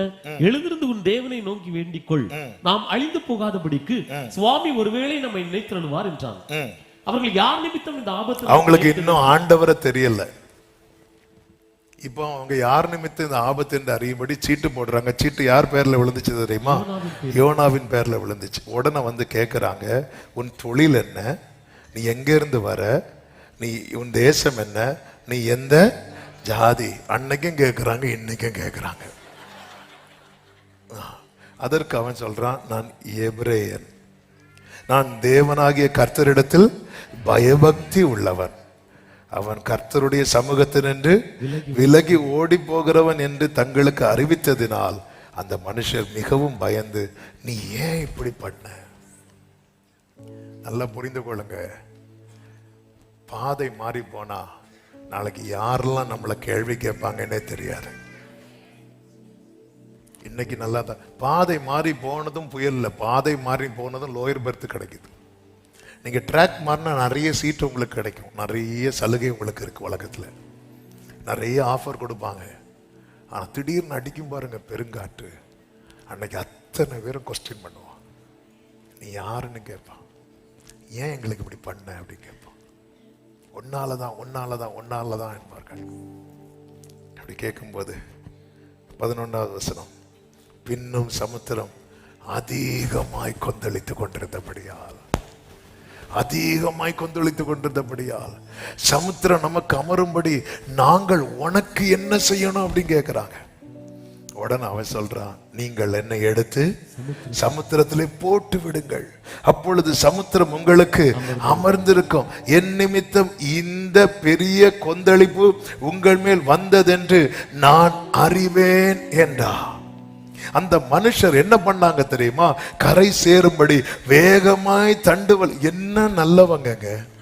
இதே இது ஒரு சபை விசுவாசியா இருந்துன்னா இவன் சீட்டு விழுந்து கேட்கவே வேண்டாம், தூக்கி போட்டுட்டு தான் அடுத்த வேலை. ஆனா நல்ல வேலை இவங்க ரட்சிக்கப்படாத கூட்டம் இல்ல, இவங்க புறஜாதிகள். அதனால அவங்க அந்த பாவத்தை உடனே செய்யல. ஆமே, நான் உங்களை சொல்லல, சில பாக்குறாங்க என்ன நம்மள. ஆமே, பாருங்க அவங்க இவன் சொல்றான் நீங்க என்ன தூக்கி போடுங்க, ஆனா அவங்க வேற ட்ரை பண்றாங்க. நல்ல மக்கள். ஆனாலும் சமுத்திரம் வெகு மும்முரமாய், அதன் அர்த்தம் என்ன தெரியுமா? அழைக்கப்பட்டவன் ட்ராக் மாறிட்டான், அவன் ட்ராக்ல வரதை தவிர அவனுக்கு வேற ஆப்ஷனே கிடையாது. நீங்க மாற்று வழி என்ன எடுங்க, கொந்தளிப்பு கூடுமே தவிர குறையாது. நான் மறுபடியும் சொல்றேன், இன்னைக்கு எடுத்துட்டு வந்த அந்த செர்மன் ஃபார்மட் இது கிடையாது. ஆனா ஆவியானவர் இதுலதான் பிடிச்சு நிறுத்துறார். யார்கிட்டயோ நீ ட்ராக்ல வா, உன்னாலேயே இன்னொருத்தையும் பாதிக்கப்படணும். அது மட்டுமல்ல, அவங்க என்ன செய்தாங்க தெரியுமா? சமுத்திரம் வெகு மும்முரமாய் கொந்தளித்து கொண்டே இருந்தபடியால் அவர்களால், நல்லா புரிஞ்சுக்கோங்க, நம்மை ஒரு வழிக்கு கொண்டு வர கர்த்தர் ஒரு காற்றை அனுப்பினார், அந்த வழியில நம்ம வந்துரும். அப்பொழுது அவர்கள் கர்த்தரை நோக்கி கூப்பிட்டு, கர்த்தாவை, இந்த மனுஷனுடைய ஜீவன் நிமித்தம் எங்களை அழித்து போடாதையும், குற்றமில்லாத இரத்த பழி எங்கள் மேல சுமத்தாதையும், தேவரீர் கர்த்தர் அப்படிங்கிறாங்க. ஒரு ஆமீன் சொல்லுங்க பார்க்கலாம். என் வாழ்க்கையில தேவன் அனுமதிக்கிற கொந்தளிப்பு, என்னை சுத்தி இருக்கிறவங்க கர்த்தர் தான் தேவன் என்பதை அறிவார் என்றார். ஆமே, வழி பிறக்குது பாருங்க. உமக்கு சித்தமா இருக்கிறபடி செய்கிறீர் என்று சொல்லி யோனாவை எடுத்து சமுத்திரத்திலே போட்டு விட்டார்கள். சமுத்திரம் தன் மும்முரத்தை விட்டு அமர்ந்தது. அப்பொழுது அந்த மனுஷர் கர்த்தருக்கு மிகவும் பயந்து, சத்தமா ஆமேன் சொல்லுங்க பார்க்கலாம்.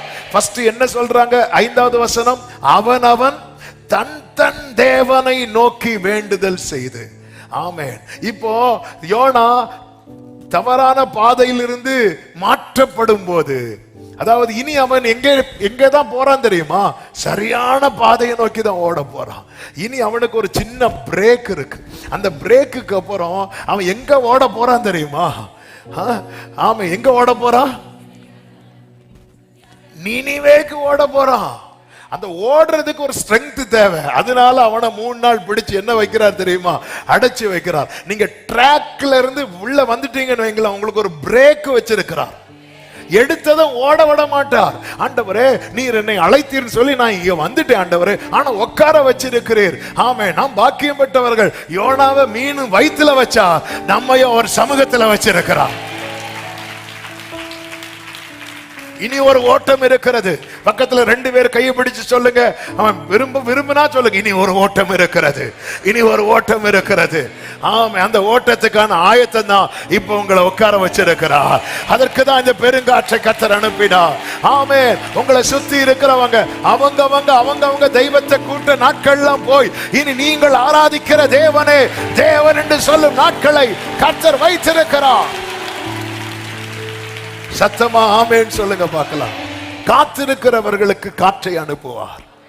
ஆமே, ஹல்லேலூயா. அவ்வளவுதான். இனி யோனா லைஃப் வைக்கும்போது தெரியும், நான் இப்ப அங்க ரொம்ப போக விரும்பவில்லை. இப்போ யோனா சமுத்திரத்தில் தூக்கி போடப்படுகிறான். யோனாவை விழுங்கும்படி கர்த்தர் ஒரு மீனுக்கு கட்டளையிட்டார் அப்படின்னு சொல்லப்பட்டிருக்கிறது.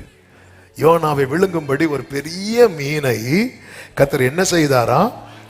ஆயத்தப்படுத்தி இருந்தார். அல்லேலூயா, ஆமென். அப்போ இப்படிப்பட்ட இவ்வளவு அவர் ரெடி பண்ணி வச்சிட்டு, ஆமென், ஆண்டவரே நீர் எனக்கு மீனை ஆயத்தப்படுத்துவீர் என்று பார்த்தால், மீனுக்கு என்னை ஆயத்தப்படுத்தி வைத்திருக்கிறேன். அதுக்குதான் இந்த காற்று, அதுக்குதான் இந்த அது மும்முரமாயிட்டே இருக்கு. அப்போ நல்ல கவனிங்க. அப்போ சமுத்திரம் என்பது பெரியது, ஆமென். அப்போ மீன் எந்த இடத்துல இருக்குதோ அங்க வந்து தூக்கி போட்டாங்க பாத்தீங்களா?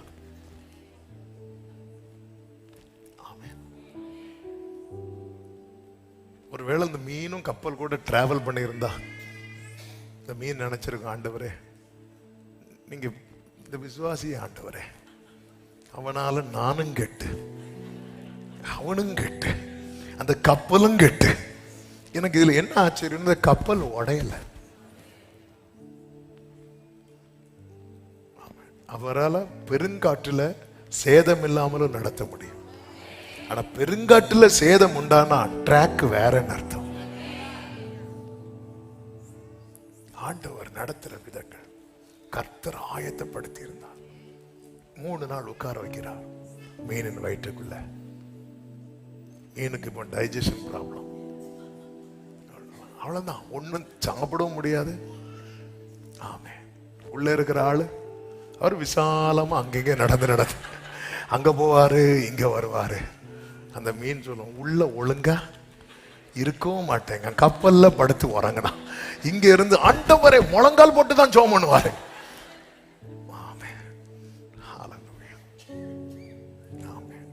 சிலருக்கு எங்க விட்டா ஜெபம் ஓடணும் அவருக்கு தெரியும். நான் சொல்றான் பாருங்க, 2வது அதிகாரத்தின் 3வது வசனத்துல, சமுத்திரத்தின் நடு மையமாகிய ஆழத்திலே நீர் என்னை தள்ளி விட்டீர், நீரோட்டம் என்னை சூழ்ந்து கொண்டது. என்ன எப்படி லாக் பண்றார் பாருங்க.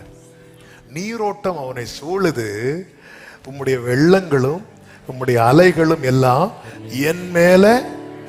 அப்போ அவனை ஒரு அந்த தண்ணீர் சுழல்ல அவனை நிக்க வச்சுட்டு மீதி எல்லாம் மேல போக வச்சு ஆயத்தம் பண்ண மீன் வாய்க்குள்ள அப்படியே அந்த தண்ணீர் எங்க கொண்டு போய் இந்த நீரோட்டம் அப்படியே அவனை சூழ்ந்து அப்படியே தூக்கி உள்ள கொண்டு போய் வச்சுட்டு பார்த்த, ஆண்டவர் இப்படி ஒரு சர்ச்சை நான் எதிர்பார்க்கவே இல்லப்பா.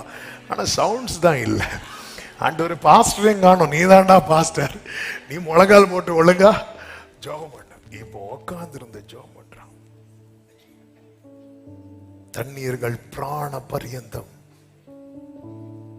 என்னை நெருக்கினது, ஆழி என்னை சூழ்ந்தது, கடற்பாசி என் தலையை எப்படியெல்லாம் சுத்துறாரு பாருங்க. ஆமே, பர்வதங்களின் அடிவாரங்கள் பரியந்தம் இறங்கினேன், பூமியின் தாழ்பாள்கள் என்றென்றைக்கும் என்னை அடைக்கிறதா இருந்தது. ஆனாலும் என் தேவனாகிய கர்த்தாவே, என் பிராணனை அழிவுக்கு தப்ப வைத்தே. இத்தனை காற்றடித்தும் நான் உயிரோடு இருக்கிறேனா? இந்த காற்றில உம்முடைய வழி இருக்கிறது. ஒரு ஆமென் சொல்லுங்க பார்க்கலாம். காற்று அடிக்க இப்போ காத்திருக்கிறான், காத்திருக்கிறான். உலகமே அழிய போகுதுன்னு சொல்லும் போது பேழையை உண்டு பண்ண வைத்து நோவாவையும் அவன் குடும்பத்தையும் மற்றும் நாட்டு ஜீவன், காட்டு ஜீவன்கள், மிருகங்கள் எல்லாவற்றையும் உள்ளே விட்டு பேழையின் கதவை அடைத்து காத்திருக்கிறார்கள், காத்திருக்கிறார்கள். எல்லாத்தையும் விட்டு மொத்தமா அந்த பேழைக்காக செலவு பண்ணிட்டாங்க, காத்திருக்கிறார்கள். ஜலம் அடிந்து கொண்டே இருக்கிறது, பிரவாகத்தை பேழை அப்படி அந்த போக்கில் போயிட்டே இருக்கு. ஒரு நாள் வந்தது. ஆதியாகமம் 8வது அதிகாரம் அதனுடைய 1வது வசனத்திலே சொல்லப்பட்டிருக்கிறது, தேவன் நோவாவையும் அவனுடைய பேழையில் இருந்த சகல காட்டு மிருகங்களையும் சகல நாட்டு மிருகங்களையும் நினைத்தருளினார். தேவன் பூமியின் மேல் ஆண்டவர் நினைத்திருக்கிறார் அர்த்தம். கர்த்தர் ஒரு காற்றை வீச பண்றாருன்னா புரிஞ்சுக்கோங்க, கர்த்தர் நினைத்திருக்கிறார். அப்பொழுது ஜலம் என்ன செய்தது தெரியுமா? அமர்ந்தது. அதனுடைய 3வது வசனத்திலே சொல்ல, 2லே சொல்ல, ஆழத்தின் ஊற்று கண்களும் அடைப்பட்டன, ஜலம் பூமியிலிருந்து நாளுக்கு நாள் வற்றி கொண்டே இருந்தது. 7 கடைசி பாருங்கள். ஜலம் வற்றி போகும் வரைக்கும் போகிறது மருதுமா இருந்தது.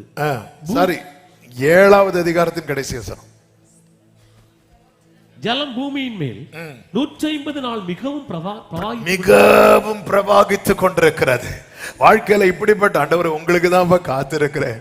ஆண்டவர் வார்த்தைங்கிற பேழைக்குள்ள என்னையும் குடும்பத்தையும் அடைச்சு வச்சிருக்கிறீங்க. ஆனா ஜலம் எப்படிதான் இருக்குது தெரியுமா? பிரவாகத்தி தான் இருக்கு. ஒரு காற்று போதும், காற்றிலே அவருடைய வழி இருக்கிறது. ஒரு ஆமேன் சொல்லுங்க பார்க்கலாம், ஆமேன் சொல்லுங்க பார்க்கலாம். இப்போ ஜலம் வடிய ஆரம்பிக்குது.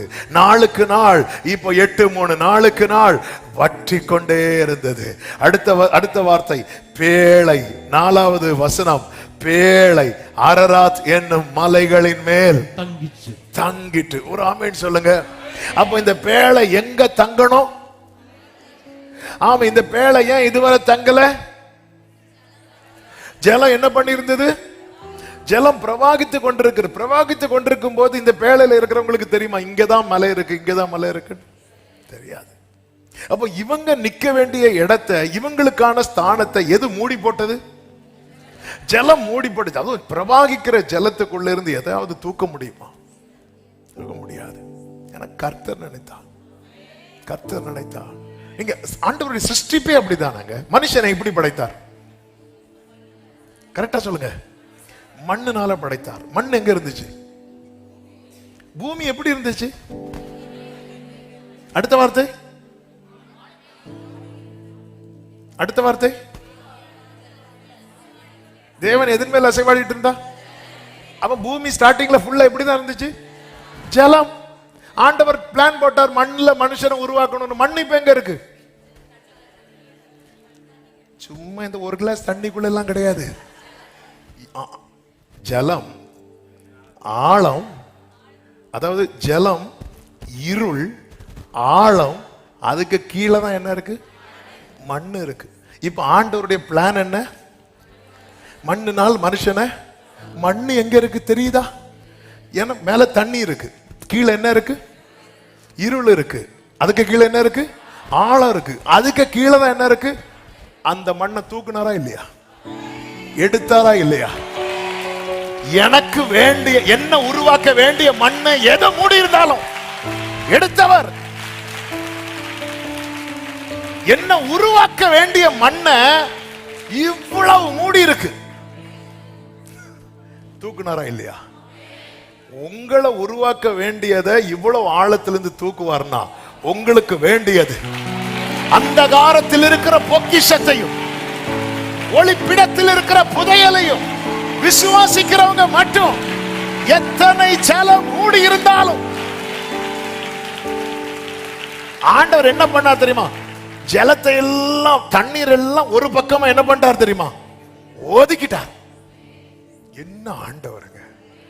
அவருடைய திட்டத்துக்கும் இருக்கிற சூழ்நிலைக்கும் சம்பந்தமே இல்லாம இருக்கலாம்.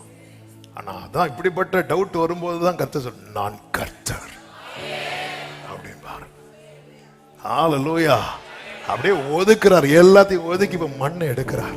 எவ்வளவு சிம்பிளா எடுக்கிறார். அவர் அப்படி ஆழத்துல எழுப்பி முங்கி அப்படிலாம் கிடையாது. மூச்சு உள்ள போன ஒண்ணுமே தெரிய மாட்டேன், தள்ளிப்போ. ஆமே, அப்படி வெளிச்சத்தை உண்டாக்குறார்.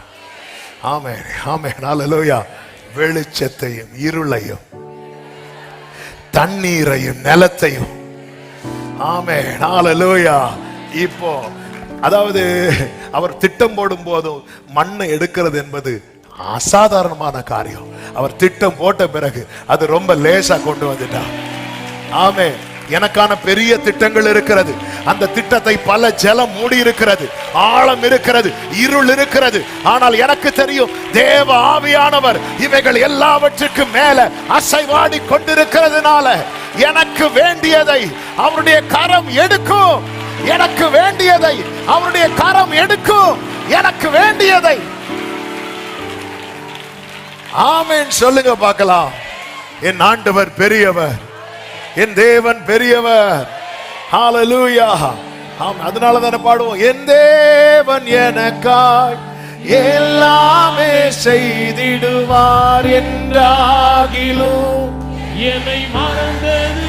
இன்னைக்கு ஆண்டவர் நிறைய வேர்டு தந்திருக்கிறார். ஆனா அதெல்லாம் இப்படிதான் மூடி இருக்கு, நிறைய மூடி இருக்கு. இது நமக்கு அசாதாரண, பேழைக்குள்ள இருக்கிறவனுக்கு தெரியாது, ஆனா அவருக்கு தெரியும்.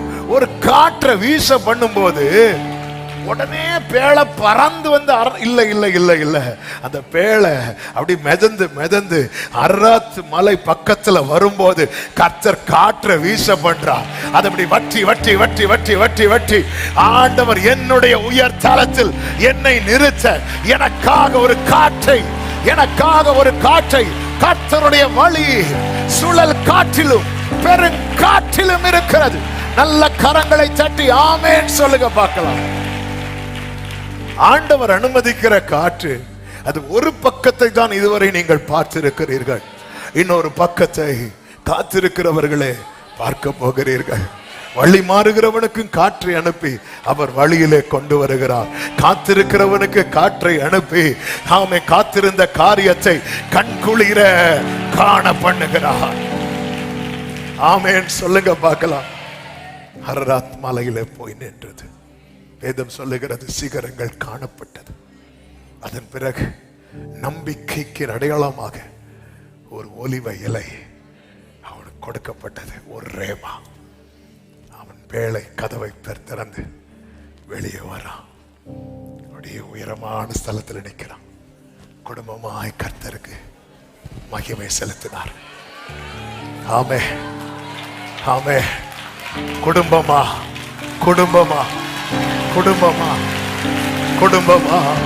ஓடாரா ஷரபாகாரா பலரதரா அண்டரலரதடரபகரபா. நீ மட்டும் ஓடுறேன்னு கலங்கிட்டு இருக்கிற, குடும்பமா நீ நிக்க போற. குடும்பமாக ஷரபகடரபலரதரா. நன்றி ஆண்டவரே, கர்த்தர் நடத்துகிறது எல்லாமே நன்மைக்காக. பெருங்காற்று சுழல் காற்று அடித்துப்பட்ட நஷ்டம். இன்னொரு வார்த்தையை சொல்லி நான் அப்படியே ஜெபிக்கிறேன். யோபுவின் வாழ்க்கையில ஒரு பெருங்காற்று அடித்தது. அந்த பெருங்காற்றுல எல்லாமே நஷ்டமானது. அந்த காற்று எப்படி வந்துச்சு? யோபு 1:19 வனாந்தர வழியாய் பெருங்காற்று வந்துச்சு. இந்த காற்று வந்ததுக்கு அப்புறம் தான் யோபு போய் சாம்பல்ல உட்காந்துட்டான். நான் நிர்வாணியாய் வந்தேன். என்ன நிர்வாணியாக்கிட்டுனா ஒண்ணுமே இல்லாமல் ஆக்கின காற்று. இது காற்றின் ஒரு பக்கம், காற்றின் மறுபக்கம் உண்டு. யோபுவின் புஸ்தகம் 40வது அதிகாரம் 38:1-46. ஆமே ஹல்லேலூயா. அப்பொழுது கர்த்தர் பெருங்காற்றிலிருந்து யோபுவுக்கு உத்தரவாக 40:6. அப்பொழுது கர்த்தர் பெருங்காற்றிலிருந்து யோபுவுக்கு உத்தரவு. அதுதான் நான் சொன்னேன் ஆரம்பத்தில் இருந்து. ஆவியானவர் இதுதான் சொல்ல வச்சிட்டு இருக்கிறார். நீ ஒரு பக்கம் தான் பார்த்திருக்கிற, இன்னொரு பக்கத்தை பார்க்க போற. நீ ஒரு பக்கம் தான் பார்த்திருக்கிற, அந்த இன்னொரு பக்கம் தான் யோபு 42வது அதிகாரம். அவனுடைய முன் நிலைமையை பார்க்கிலும் அவனுடைய பின் நிலைமை. ஆமென். இன்னைக்கு அடிக்கிற புயல்ல நிறைய இழப்பு, நிறைய நஷ்டம், நிறைய வேதனை, நிறைய நிந்தை, நிறைய பரிகாசம். எத்தனை பேர் அது நடுவில் தான் இருக்கிறோம்? எத்தனை பேர் விசுவாசத்தோடு சொல்ல முடியும், இதற்குள்ளே எனக்கான வழியை கர்த்தர் வைத்திருக்கிறார், நாம் வாழ்வதற்கான மார்க்கத்தை கர்த்தர் வைத்திருக்கிறார்.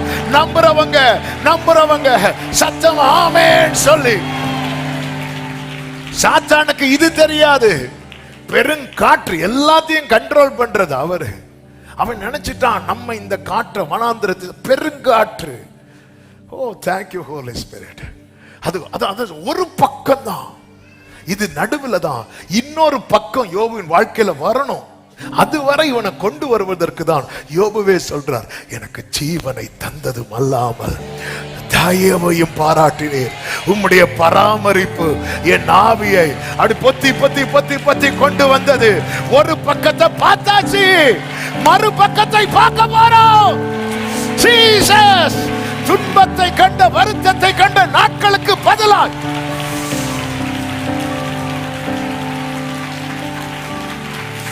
துன்பத்தை வருத்தத்தை கண்ட நாட்களுக்கு பதிலாக சங்கீதம் 90:15 சங்கீதம் 90:15 நினைக்கிறேன். அந்த வசனத்தை வாசிக்க ஜெபிக்கலாம். தேவரீர் எங்களை சிறுமைப்படுத்தின நாட்களும் நாங்கள் துன்பத்தை கண்ட வருஷங்களுக்கும் சரியாய் சங்கீதக்காரன் கேட்கிறது சரியா தாங்க. ஆண்டவர் தரது டபுளா தருவார். Glory. நாம் வேண்டிக் கொள்வதற்கும் நினைப்பதற்கும்.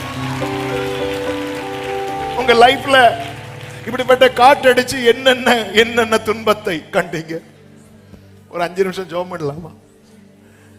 ஆமா, கண்களை மூடி. உங்களுக்கு எப்படி வசதி நிக்கணும்னா நின்னுங்க, முழங்கால் பண்ண போடுங்க. ஒரு 5 மினிட்ஸ். இப்ப யாரும் கைத்தட்ட வேண்டாம். உங்க லைஃப்ல அந்த ஒரு பக்கம் இருக்கலாம், அந்த ஒரு பக்கம். ஆமென் ஆமென். அதாவது எல்லார் வாழ்க்கையிலும் இப்படி பெருங்காற்று அடிச்சான்னு எனக்கு தெரியாது. நான் சில உள்ளங்களை ரொம்ப நேசிச்சாண்டவர் பேசுறதை ஆவியில உணர். ஆமே, இந்த செய்தி எடுக்கும்போது எப்படி இதை கன்க்ளூட் பண்ணணும் பேசணும் ஒன்றும் தெரியாம தான் 5 பாயிண்ட் எடுத்து வச்சேன். அதான் ஆண்டவர் ரொம்ப பிரைஸ் பண்றேன். ஆமே, இது அவர் தான் செய்யறார்.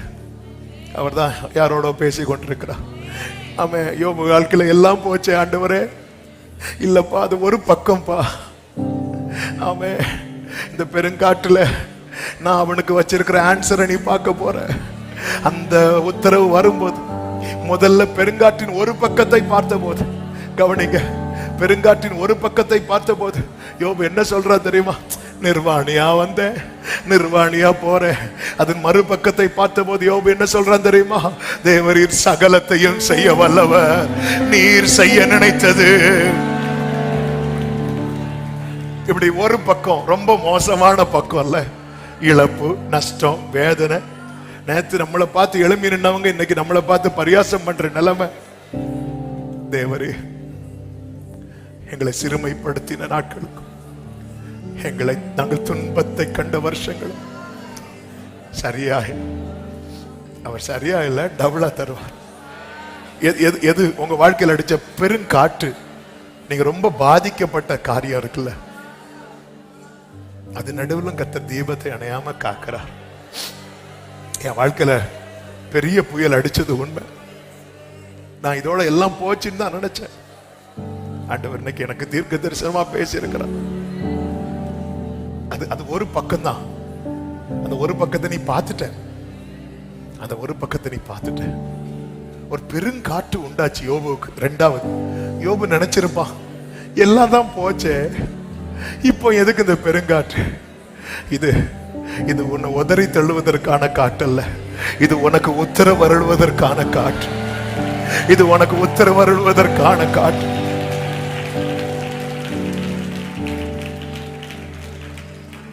ஆண்டவரே, அந்த மறுபக்கத்தை நான் பார்க்கணும்பா. அப்படி விரும்புறவங்க முடிஞ்ச அப்படி கைகளை உயர்த்து. ஒரு பக்கத்தை ரொம்ப பார்த்துட்டேன்பா. அந்த 42வது அதிகாரத்தை பார்க்க வைங்க. என் வாழ்க்கையில, என் குடும்பத்துல, தலைமுறை வாழ்க்கையில அந்த சிறுமைப்பட்ட நாட்கள் போதும், துன்பத்தை கண்ட வருஷங்கள் போதும். அந்த மறுபக்கத்தை நான் பார்க்கணும். எனக்கு கிருபை தாங்க. நீங்க தான்ப்பா காப்பாற்றுறீங்க. நீங்க தான்ப்பா என்ன காப்பாற்றுறீங்க. நீங்க தான்ப்பா என்ன காப்பாற்று.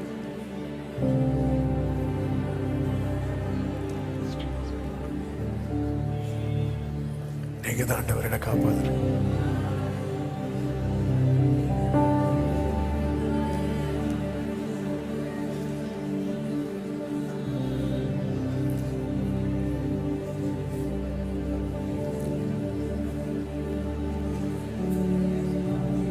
மறுபக்கம் ரொம்ப கஷ்டப்பட்டோம்மா, நீங்க நிக்க வைக்கிறீங்க.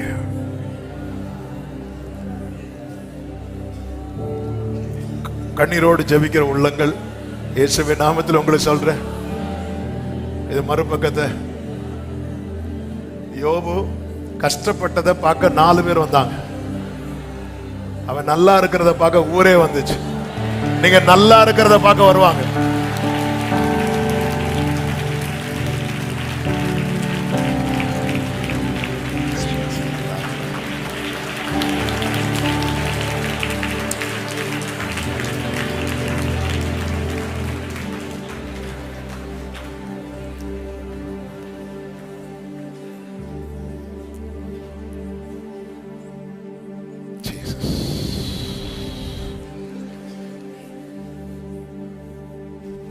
நான் நம்புறேன் ஆண்டவரே. ஒரே ஒரு வார்த்தை, மறுபடியும் ஆரம்பத்தில் சொன்ன வார்த்தையை சொல்லி ஜெபிக்கலாம். 2 கைகளை உயர்த்தி கண்களை ஏறெடுத்து, எல்லாமே உங்க கையில தான் இருக்கு ஆண்டவரே. எல்லாமே உங்க கையில தான் இருக்கு ஆண்டவரே.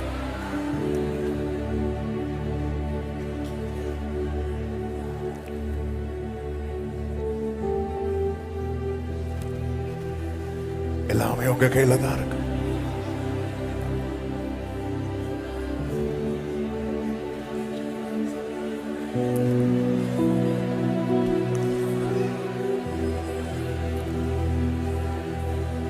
எல்லாமே உங்க கையில தான் இருக்கு.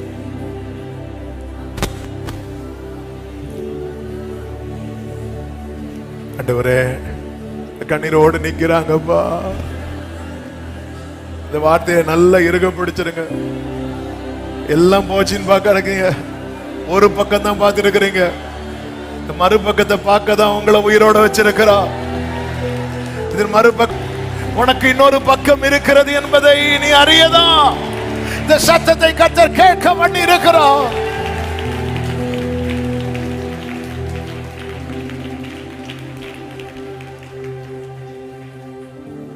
கிருபை ஆண்டவரே, நம்புகிறோம். எல்லாமே உங்க கையில தான் இருக்கு. எல்லாமே உங்க கையில தான் இருக்கு. Yes Lord. தேவரீர் சகலத்தையும் செய்ய வல்லவர். நீர் செய்ய நினைத்தது, இந்த காற்று எங்களை அழிப்பதற்கானதல்ல. கர்த்தருடைய வழி சுழல் காற்றிலும் பெரும் காற்றிலும் இருக்கிறது. நல்ல கரங்களை சட்டி ஆண்டவருக்கு மகிமையை செலுத்தி, ஆமென், ஆமென். பரிசுத்த பிதாவே, நல்ல தகப்பனே, நன்றியோடு உம்மை துதிக்கிறோம், ஸ்தோத்தரிக்கிறோம். உங்க கிருபை மிகவும் பெரியது. எவ்வளவாய் நேசிக்கிறீர். இந்த மாதத்தின் கடைசி வெள்ளிக்கிழமையில உங்க சமூகத்தில் எங்களை அழைத்து கொண்டு வந்து பாட, துதிக்க, ஆராதிக்க, ஜெபிக்க கிருபை செய்தீர். எங்களோடு தீர்க்க தரிசனமாய் பேசினீர். நீர் நல்லவர் ஆண்டவரே. பெருங்காட்டு சுழல் காட்டு அடிக்கும் போது இதோட எல்லாம் போச்சுன்னு தான் நாங்க இருந்தோம்ப்பா. நாங்க நிர்வாணியாகவே திரும்புறோம் தான் புலம்பிட்டு இருந்தோம். ஆனா இல்ல, இது ஒரு பக்கம்தான். இதனுடைய மறுபக்கம் இருக்கிறது. உன்னுடைய முந்தின சீரை பார்க்கலோ உனக்கு நற்சீர் உண்டாக பண்ணுகிற இதனுடைய மறுபக்கம் இருக்கிறது என்பதை இந்த நாளிலே எங்களோடு பேசி எங்களை பலப்படுத்தின கிருபைகளுக்காக நன்றி. அதை பார்க்க ஆவலாய் இருக்கிறோம். உடைய பிள்ளைங்களுக்குள்ளே அணைந்த நம்பிக்கையை திரும்பவும் பற்றி வைக்க வச்சிருக்கிறீங்க. இதன் மறுபக்கத்தை பார்க்க ஆயத்தப்படுத்தி விட்டீங்க. கர்த்தாவே, நீர் கலிகூற பண்ண போகிறதற்காய், சாட்சியாய் நிறுத்த போகிறதற்காய் அநேகர் வந்து பார்க்க போறாங்க. அநேகர் வந்து பார்க்க போறாங்க. இது உண்மையா, இது அப்படிதானா என்று வந்து பார்க்கும்படிக்கு நீர் சாட்சியாய் நிறுத்துகிறதற்காக ஸ்தோத்திரம் ஆண்டவரே. நன்றி தகப்பனே, நன்றி தகப்பனே. ஒவ்வொருவரையும் இந்த ஆண்டுல, இந்த திருப்தி உண்டாகும் ஆண்டுல நாங்க இதை எதிர்பார்த்து இருக்கிறோம். கர்த்தாவே, அவன் சத்துருக்களுக்கு நான் வெட்கத்தை உடுத்து வைப்பேன், அவன் மீதிலோ அவன் கிரீடம் பூக்கும். அப்படியே ஆவதாக. எல்லா மகிமை கனம் உமக்கு இயேசுவின் நாமத்தில் பிதாவே ஆமென். சேர்ந்து சொல்லுவோம், என் ஆத்துமாவே கர்த்தரை ஸ்தோத்திரி, முழு உள்ளமே அவருடைய பரிசுத்த நாமத்தை ஸ்தோத்திரி. என் ஆத்துமாவே கர்த்தரை ஸ்தோத்திரி, கர்த்தர் செய்த சகல உபகாரங்களை மறவாதே. ஆமென். நம்முடைய கர்த்தராகிய இயேசு கிறிஸ்துவின் கிருபையும் பிதாவாகிய தேவனுடைய அன்பும் பரிசுத்த ஆவியானவருடைய ஐக்கியமும் சிநேகமும் பாதுகாவலும் நம் அனைவரோடும் எல்லா பரிசுத்தவான்களோடு கூட கர்த்தருடைய வருகை மட்டும் தங்கி இருப்பதாக. ஆமென். ஹல்லேலூயா. God bless you. கர்த்தர் உங்களை ஆசீர்வதிப்பாராக. ஆமென்.